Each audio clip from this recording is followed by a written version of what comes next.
Во рамките на меѓународниот форум во Пекинг, кинескиот претседател Си Џинпинг истакна дека подобрување на резултатите во сите сегменти може да се постигне само со соработка, а не со фрагментација и протекционизам. Според него, проектот Еден појас, еден пат, кој на некој начин го поврзува истокот со западот, со тоа што овозможува слободен проток на стоки и инвестиции, е вистински момент за склучување партнерства и финансиска соработка.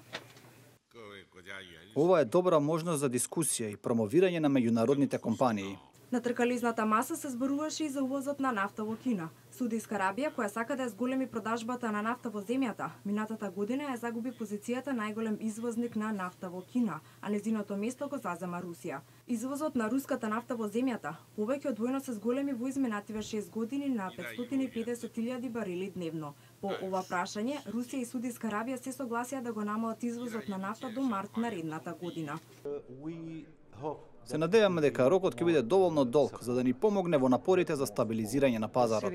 На форумот учествуваа претседатели на држави, премиери и директори на моќни финансиски институции. Меѓу нив се генералниот секретар на Обединети нации Гутераш и претседателот на Светска банка. Домаќинот се очекува да потпише документи за соработка со околу 20 земји и на 20 меѓународни организации.